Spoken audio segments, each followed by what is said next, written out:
The name Bloody Mary brings to mind a fearsome figure, a specter from a ghost story chanted into mirrors. But the real Bloody Mary was a person, a queen who ruled England.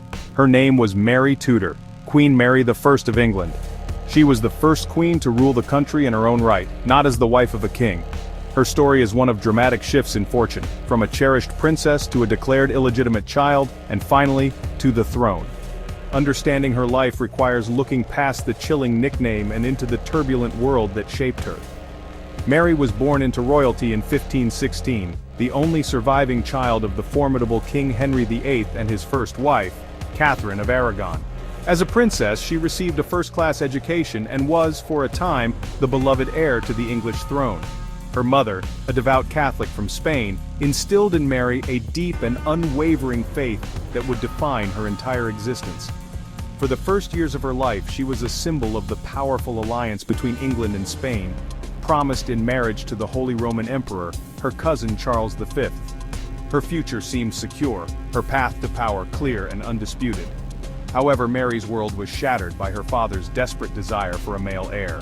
King Henry VIII's obsession led him to seek an annulment from Catherine of Aragon, a move the Pope refused to grant. In a decision that would change the course of English history, Henry broke away from the Roman Catholic Church, establishing the Church of England with himself as its head. This act allowed him to divorce Catherine and marry Anne Boleyn. Suddenly Mary's life was turned upside down. She was no longer a princess but was declared illegitimate and cast aside from the royal court. Stripped of her title and separated from her mother, Mary faced immense pressure to accept her father's new church and her own reduced status. She steadfastly refused, clinging to her Catholic faith as a final link to her mother and her identity. This period of her life was marked by humiliation and fear, living under the constant threat of her father's unpredictable temper.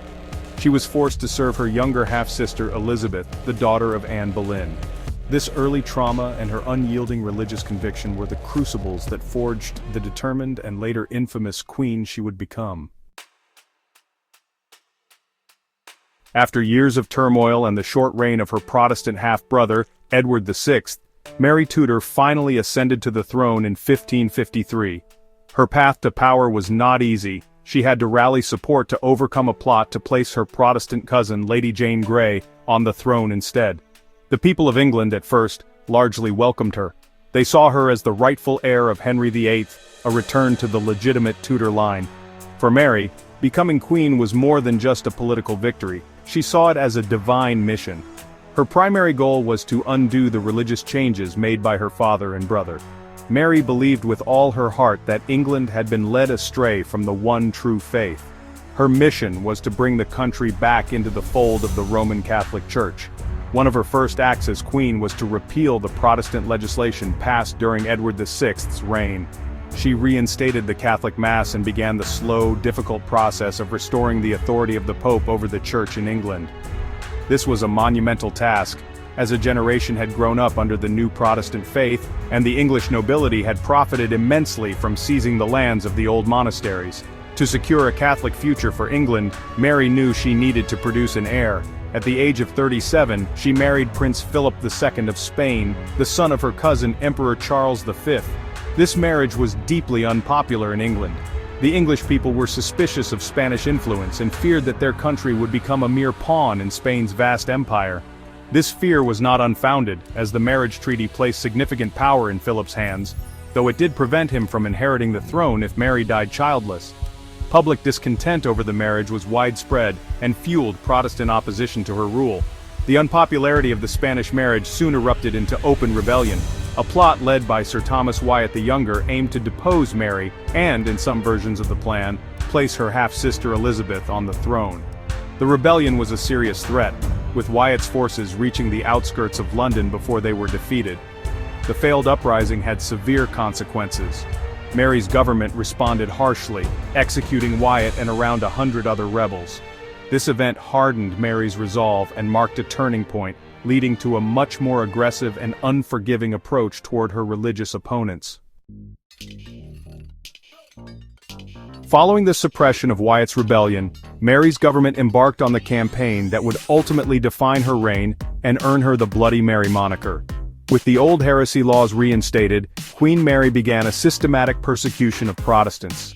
She believed it was her sacred duty to purify her kingdom of heresy, viewing it as a spiritual disease that threatened the souls of her subjects. Those who refused to renounce their Protestant beliefs and return to the Catholic faith were branded as heretics. For these individuals, the punishment was one of the most brutal imaginable, being burned at the stake. Over the next 3.5 years, nearly 300 people were executed for their religious beliefs. The victims came from all walks of life, including bishops, clergymen, and common laypeople, both men and women. Famous church leaders like Thomas Cranmer, the former Archbishop of Canterbury, who had helped engineer her parents' divorce, were among those put to death. These public executions were intended to serve as terrifying warnings to others, a demonstration of the Crown's power and its commitment to restoring Catholicism. However, the effect was often the opposite of what Mary intended. Instead of cowering the Protestant population into submission, the burnings created a gallery of martyrs. The courage and conviction displayed by many of the victims in the face of a horrific death inspired awe and sympathy among the onlookers. Stories of their final words and steadfast faith were recorded and circulated in secret pamphlets, most notably in John Foxe's Book of Martyrs after her death.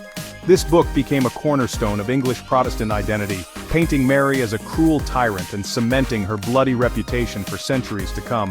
The persecutions, meant to destroy Protestantism, ended up strengthening its resolve. Mary's reign was further troubled by personal and political disappointments. Twice she believed herself to be pregnant, experiencing phantom pregnancies that left her devastated and weakened public confidence in the succession. Her marriage to Philip of Spain brought England into a costly and unsuccessful war with France, resulting in the humiliating loss of Calais, England's last remaining territory on the European mainland. By 1558, Mary was a broken woman suffering from illness, likely uterine cancer or ovarian cysts. She died at the age of 42, leaving behind a kingdom that was more divided and staunchly Protestant than ever. In the centuries since her death, Queen Mary I's identity has become entangled with folklore and pop culture, often obscuring the real history. The most famous example is the children's ghost story. The legend says that chanting Bloody Mary into a mirror in a darkened room will summon a vengeful, bloody spirit. However, historical records and folklorists find no direct link between this supernatural tale and the historical queen.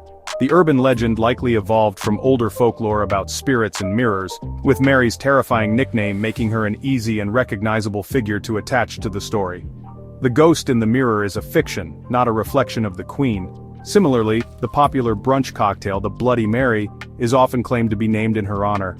The drink, a mix of vodka and tomato juice, has a reddish color that some associate with the bloodshed of her reign. While it makes for a clever story, the connection is highly disputed. Other theories suggest the drink was named after a waitress named Mary, at a Chicago bar called the Bucket of Blood, or after the actress Mary Pickford. There is no definitive proof tying the cocktail to Queen Mary I, and its origins remain a topic of debate among food historians. The association is likely a modern invention, a fun but historically inaccurate anecdote.